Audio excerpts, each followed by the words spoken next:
Olá, como é que você está? Tudo bem contigo? Seja muito bem-vindo, seja muito bem-vinda ao meu canal, o Diário do TST, onde eu compartilho com vocês conteúdos para que você possa aí facilitar o seu dia a dia, transformar a sua gestão, seja em segurança do trabalho, qualidade ou meio ambiente, de uma maneira mais simples, mais fácil. Quanto tempo a gente não fala de NR18, né? Pelo menos aqui no canal já faz um tempinho que eu acho que eu não converso com vocês sobre isso. E hoje o tema do vídeo, o bate-papo que eu quero trazer para vocês é a NR18.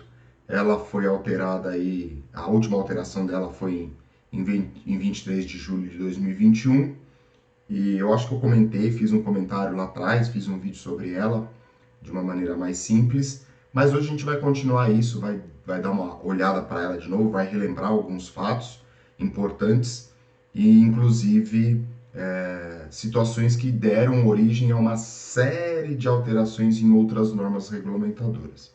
Bom, eu sou Gustavo Vanck, técnico em segurança do trabalho, auditor de sistemas de gestão integrado e consultor de sistemas de gestão integrado, com foco na qualidade, no meio ambiente e na saúde e segurança do trabalho. Como eu disse para vocês, o meu foco aqui é facilitar o seu dia a dia com conteúdos para aplicação nas instruções, procedimentos, aplicação de normas, requisitos legais. Então fica no vídeo para a gente fazer esse debate sobre a NR18 e lembrar e relembrar pontos importantes dela para que a gente possa aí facilitar o nosso dia a dia, como eu disse. Bom, NR18 é uma norma bem extensa, cheia de detalhes, e não cabe num vídeo, né? Vou ter que quebrar isso em alguns vídeos para que a gente possa fazer essa discussão, esse debate em cima da NR18. Mas é importante a gente começar a entender e relembrar alguns pontos, como eu falei no começo do vídeo para vocês, que deram origem a uma série de alterações dentro das normas regulamentadoras. Por que eu falo isso? Porque na NR18 foi a primeira vez, na NR18 foi a primeira vez que apareceu a palavrinha PGR, o Programa de Gerenciamento de Riscos, que era o antigo PCMAT, e aí em 2021 a gente teve a alteração dessa norma, e é a primeira norma que teve aí o Programa de Gerenciamento de Riscos incorporado e sendo exigido como requisito legal. Então é importante, e ela, dentro do mercado de trabalho, é uma norma extremamente importante devido às estatísticas que nós temos com relação aos acidentes fatais ou não dentro da construção civil. Então se torna uma pedra fundamental aí para que a gestão da segurança do trabalho seja feita de uma maneira eficaz, buscando sempre sua eficiência. Então vamos dar uma olhadinha nela, vamos ver como é que está o texto, como é que está o início, relembrar na verdade, né? Que acredito que muitos de vocês já passaram por ela, já leram ela, ou se já não leram, usam ela constantemente dentro do dia a dia de vocês, porque construção civil a gente tem em todo e qualquer lugar dentro aqui do Brasil. Então precisamos nos atentar aos requisitos dela. Vamos dar uma olhada nela. Muito bem, então vocês estão vendo aí que tem um sumário, então basicamente tudo que vai ser tratado, isso eu acho bacana nas normas regulamentadoras agora, né? Nós temos aí, em algumas delas, todos os itens, todos os tópicos que vão ser tratados dentro daquela norma regulamentadora. Isso é muito bacana porque relembra ou traz uma característica do que as normas de gestão, a ISO 9.14.45, tem dentro do seu escopo. Se vocês olharem lá, ela tem minimamente ali um sumário trazendo todos os itens daquela norma. E, consequentemente, a gente consegue aplicar isso dentro dos procedimentos da nossa empresa. Então, se você não tem procedimentos, se você vai elaborar procedimentos, dê uma olhada aí nesses dois itens que eu falei, que vai ajudar você a elaborar aí, pelo menos, dar um pontapé nos seus procedimentos, né? Existe desculpa, existe muito mais informação para se colocar no procedimento, não é o objetivo do vídeo, mas dá para você já ter uma ideia de como poder elaborar esse procedimento aí, pelo menos um item aí. Muito bem. Então, dentro da NR18, ela vai falar de objetivo, de campo de aplicação, de responsabilidades. Olha o programa de gerenciamento, um tópico específico para ele. E ela continua trazendo dentro dela especificações para a área de vivência, para instalação elétrica, para as etapas da obra, escada, rampas, medidas de proteção contra queda, máquinas, equipamentos e ferramentas, a ANR12 aí. Movimentação e transporte de materiais, a ANR11 aí. De materiais e de pessoas, andaimes e plataformas de trabalho, sinalização de segurança e capacitação. Então, eu acho que no vídeo de hoje eu vou conseguir chegar com vocês aí pelo menos até aí, talvez até a área de vivência, discutindo um pouquinho sobre esses itens, o que deve ser feito, o que não deve ser feito, para a gente fechar o vídeo de hoje, pelo menos com esses primeiros 5 tópicos aí, que eu acho que é importante para esse pontapé inicial aí. E depois tem ainda, né, serviços de em flutuantes, disposições gerais, disposições transitórias e 2 anexos falando de capacitação, carga horária, periodicidade e conteúdo programático. Importante para os dias de hoje, né? A gente precisa cada vez mais capacitar os nossos colaboradores. Capacitação não é simplesmente você realizar o treinamento e emitir o certificado, exige muito mais do que você simplesmente fazer isso. Eu já falei em alguns vídeos que nós temos que verificar a eficácia dessa capacitação. Não é simplesmente você chegar lá e dar o conteúdo e mostrar para o trabalhador o que ele tem que fazer, mas não verificar se ele compreendeu isso e se ele está realmente aplicando isso na prática. E por fim, cabos de aço e fibras sintéticas. Então, importante aí alguns anexos aí, lógico que fechando com um glossário ali, muito importante. Eu acho que glossário a gente deveria colocar em todas as normas, que o glossário tem o objetivo de trazer a explicação de palavras que podem ser difícil de se entender ao longo da norma, e aí você traz a explicação dentro daquele contexto, dentro daquela norma regulamentadora. Então é importante ter um glossário aí dentro das NRs. Muito bem. Então, falando aí do objetivo, ela vai falar que a norma regulamentadora tem como objetivo estabelecer diretrizes de ordem administrativa, de planejamento e organização que visam a implementação de medidas de controle e sistemas preventivos de segurança nos processos, nas condições e no meio ambiente de trabalho da construção, da indústria da construção. Então aí ela está sendo bem abrangente e ao mesmo tempo específica, né? Por que eu falo que é abrangente? Porque ela está falando de qualquer construção civil. Quando a gente fala em indústria da construção, você vai olhar para todas elas. E depois específica, porque ela se limita nesses termos aí de preventivos, de segurança, de processos, as condições e os meios de trabalho, meio ambiente de trabalho, fechado dentro da construção civil. Campo de aplicação, ela vai trazer para a gente que essa norma é aplicada nas atividades da indústria da construção constantes na seção F do Código Nacional de Atividades Econômicas.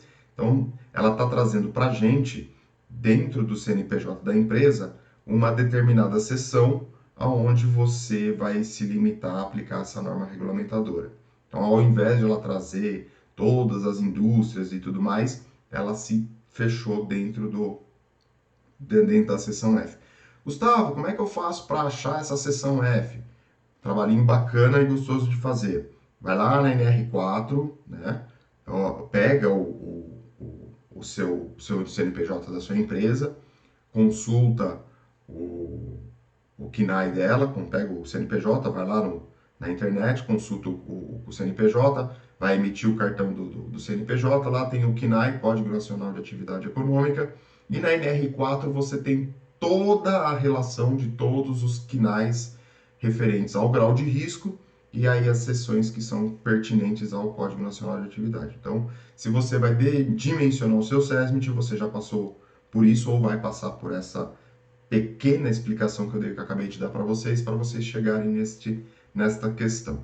Além disso, ela também comenta com a gente que ela vai atender as atividades de demolição, reparo, pintura, limpeza, manutenção de edifícios em geral e de manutenção de obras de urbanização. Então, basicamente, aí nós temos aí todo o campo de aplicação dessa norma. O que tiver fora disso, eu não aplico o NR18. O que tiver dentro desse texto, eu aplico o NR18. Parece meio básico, meio simples o que eu estou falando, mas para você que está começando na área de segurança do trabalho, para você que está em formação, para você que acabou de se formar em técnico em segurança do trabalho, é importante relembrar isso. Tenho certeza que você viu isso no seu curso, mas é importante relembrar, porque são passos simples que vão fazer toda a diferença na sua gestão de segurança do trabalho.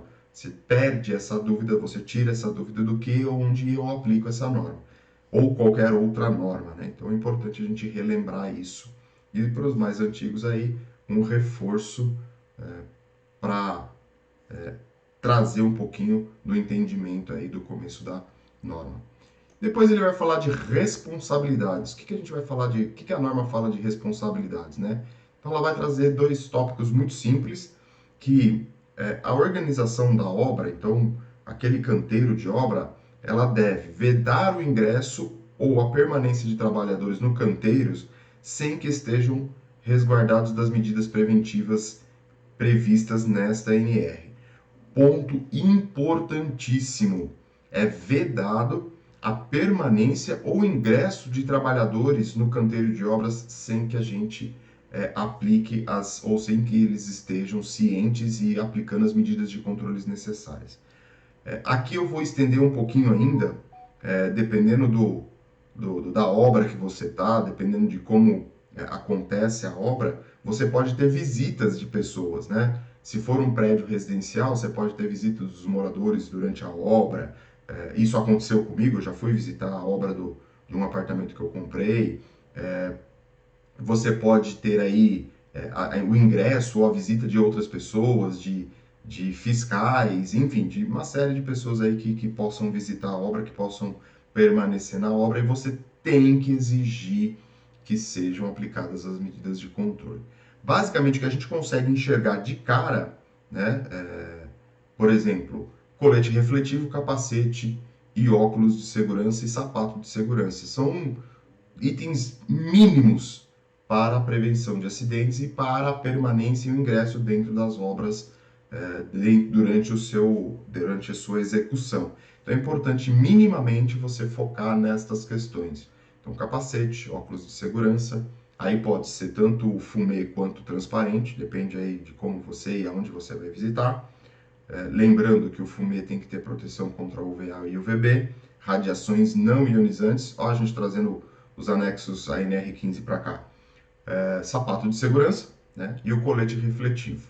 Então, minimamente você vai aplicar essas medidas de controle, esses EPIs, para que as pessoas possam ingressar e poder aí permanecer dentro do canteiro de obra sem ter nenhum problema. Então, primeira responsabilidade é que a obra, o canteiro de obra, garanta isso que a gente acabou de comentar. E o segundo item é fazer a comunicação prévia de obras em sistemas informatizados da Subsecretaria de Inspeção de Trabalho, antes do início das atividades de acordo com a legislação vigente.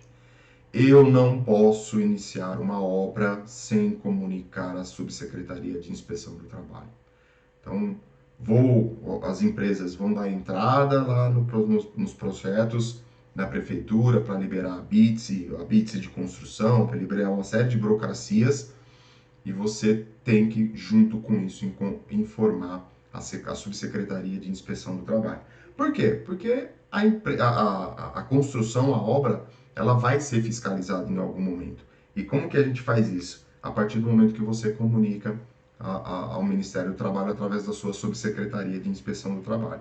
Importantíssimo isso, para que você possa garantir as medidas preventivas, para que você possa garantir uma gestão de segurança dentro da construção civil de uma maneira eficaz, de uma maneira saudável, para que você possa aí, que os trabalhadores possam aí realizar as atividades de maneira segura e saudável. Então, extremamente importante, é de responsabilidade da organização fazer essa comunicação.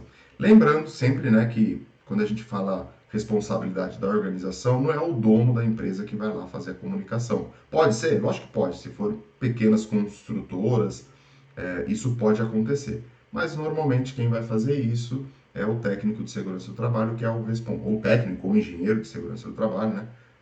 Que vai lá fazer essa comunicação, visto que ele é a pessoa responsável em nome da empresa fazer essas atividades. Muito bem, então trouxemos aí as duas responsabilidades. Vamos falar aí do programa de gerenciamento de risco, que foi o pontapé para as grandes mudanças. E aí ele vai ter uma série de itens, né? Então, primeira coisa, são obrigatórios a elaboração e implementação do PGR no canteiro de obra. Sempre, a gente já falou bastante sobre isso, né? Contemplando todos os riscos ocupacionais. Lembre-se que riscos ocupacionais são os riscos químicos, físicos, biológicos, ergonômicos e de acidente e as suas medidas de prevenção. Ele deve ser elaborado por um profissional legalmente habilitado em segurança e implementado sob responsabilidade da organização. Também já falamos bastante desse profissional legalmente habilitado. Técnico e engenheiro devem elaborar e implementar esse tipo de programa dentro do canteiro de obras. O canteiro de obras com até 7 metros de altura e no máximo 10 trabalhadores, o PGR pode ser elaborado por um profissional qualificado em segurança do trabalho e implementado sob a sua responsabilidade. Então, fazendo um adendo aqui, uma correção já no texto da norma. O profissional legalmente habilitado, engenheiro de segurança do trabalho. O profissional qualificado, técnico de segurança do trabalho. Ela reforça aqui que o PGR tem que contemplar as exigências previstas na NR1 e deve conter os seguintes documentos. Olha só, lá na NR1 a gente fala do programa de gerenciamento de riscos com inventário de riscos e plano de ação.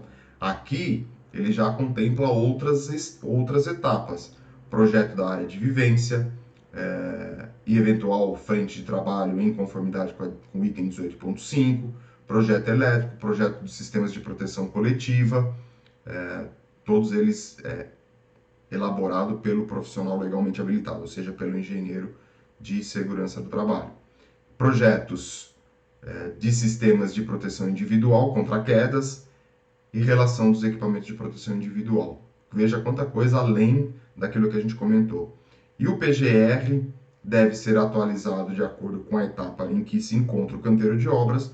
Isso parece ser meio óbvio, mas a gente tem que falar. O canteiro começa com um terreno e chega no final com um prédio construído, com um galpão, seja o que for.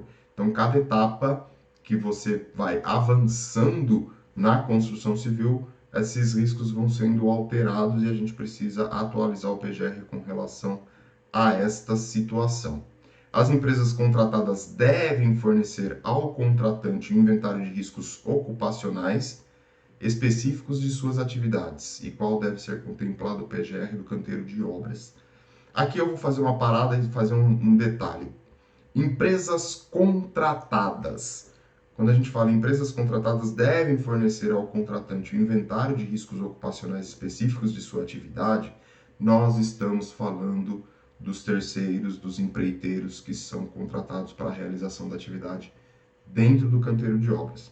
Exemplo, a empresa, a construtora contratou uma empreiteira ou uma outra empresa especializada em pintura para fazer a pintura da fachada externa do edifício. Essa empresa que vai prestar esse serviço no canteiro de obras, ela tem que realizar o seu inventário de riscos para aquela obra. Não é um inventário de riscos genérico, não é um inventário de riscos padrão. Não. A empresa contratada, a empreiteira, o terceiro, no meu concepção, na minha ideia, ele tem que ir, ou a empresa tem que ir até o local, identificar como que vai ser realizada essa pintura, no exemplo que eu estou dando, e elaborar o inventário de risco conforme a realidade da obra, conforme a realidade do local onde vai ser prestado o serviço. Você pode estar se perguntando, mas trabalho em altura e pintura é igual em qualquer prédio.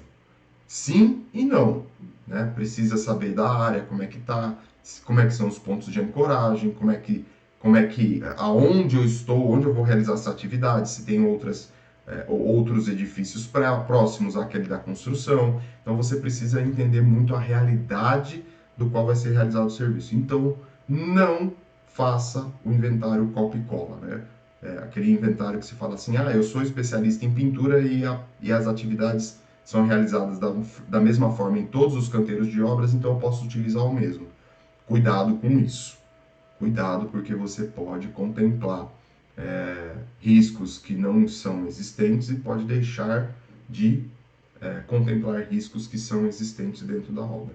Então, faça uma elaboração desse inventário de riscos conforme é necessário, conforme é adequado. Vai lá, faça uma análise da área, faça uma análise do estudo, faça um reconhecimento de risco, veja como que vai ser realizada a atividade, os pontos de ancoragem, enfim, é tudo aquilo que a gente está falando no exemplo que eu estou dando. Né? Isso você vai estender para todas as atividades dos terceiros e dos contratantes. Então é importante a gente parar e refletir sobre isso, porque a gente sabe que a realidade não é bem essa.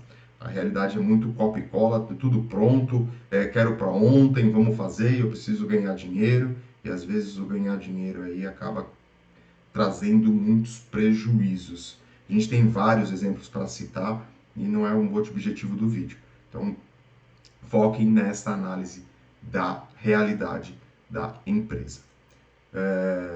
Falamos aí das contratadas, o PGR deve ser atualizado de acordo com como se encontra as empresas contratadas que eu acabei de falar. As frentes de trabalho devem ser consideradas na elaboração da implementação do PGR e são facultadas às empresas construtoras regularmente registradas no sistema do CONFEA-CREA sob a responsabilidade de profissional legalmente habilitado em segurança do trabalho mediante o cumprimento dos requisitos previstos nos subitens seguintes e a adoção de soluções alternativas às medidas de proteção coletivas previstas na NR e a adoção de técnicas de trabalho e uso de equipamentos e tecnologias e outros dispositivos que então propiciem o avanço tecnológico em segurança, objetive a implementação de medidas de controle e sistemas preventivos de segurança nos processos e nas condições, garantam a realização das tarefas e das atividades de modo seguro e saudável. As tarefas a serem executadas mediante a adoção de soluções alternativas devem ser expressamente previstas em procedimentos de segurança nos quais devem constar os riscos, as descrições dos equipamentos, a identificação e a indicação de EPI a serem utilizados, a descrição e o uso da indicação de procedimentos de proteção coletiva, descrição das medidas de prevenção a serem observadas durante a execução do serviço. Vou parar por aqui por enquanto para a gente fazer essa análise rapidinha e para também o vídeo não ficar muito extenso para vocês. Então, precisamos pensar aí na aplicação de maneira de garantir a atividade, sempre olhando para a eliminação do risco e sempre aplicando novas tecnologias, o que tem de mais atual dentro do mercado. É isso que ele está trazendo para a gente e é o que ele fala aí. Se eu não tiver nada dentro do mercado, nada de tecnologia, nada de equipamento para poder utilizar, eu vou usar algumas soluções alternativas, mas eu tenho que observar observar aqueles itens para que a atividade possa ser realizada de maneira eficaz, proporcionando aí saúde e segurança para o trabalhador. Não cheguei aonde eu estava prevendo chegar, mas eu acho que a gente conseguiu dar uma entendida, ou consegui passar para vocês esses primeiros itens desta NR18, que é tão importante e que deu o pontapé aí nas questões do programa de gerenciamento de risco. E a gente já tem aí alguns detalhes que são importantes a gente relembrar. Por isso que não dá para fazer algo correndo, a gente precisa parar, analisar, ler, entender e discutir sobre isso. Falando em discussão, deixe o seu comentário, né? O que você achou, o que você não achou, quais são as suas opiniões sobre a NR18, sobre esses primeiros itens, se você aplica, se você não aplica, enfim, deixa seu comentário aí no vídeo. E se você não é inscrito, aproveita e se inscreve no canal, deixa o seu curtir aí, ativa o sininho das notificações para você receber, que com certeza a gente consegue contribuir aí para que os profissionais recebam esses vídeos, para que vocês possam aplicar isso no dia a dia de uma maneira mais eficaz e eficiente dentro da sua gestão de segurança do trabalho. Falando em aplicação e gestão, eu sempre deixo aqui nos comentários dos vídeos um curso, né, para que você possa aprimorar o seu conhecimento. Então tem cursos voltados para gestão de saúde e segurança, tem cursos voltados para meio ambiente, tem cursos voltados para a qualidade, né? Então a ISO 9000. Então aproveita para você olhar para esses cursos, aprimorar o seu conhecimento, para que você possa aí profissionalmente evoluir. Afinal de contas, a gente precisa crescer dentro do nosso ambiente de trabalho, seja para aplicar na sua empresa, seja para você desenvolver-se pessoalmente. Então aproveita, tá aí na descrição, tem as minhas redes sociais também para você aproveitar e seguir, ou diversos conteúdos, e com foco sempre, como eu disse, aprimorar e aplicar de maneira simples e fácil os procedimentos, requisitos legais dentro do seu ambiente de trabalho. Um grande abraço e, lógico, espero você no nosso próximo vídeo.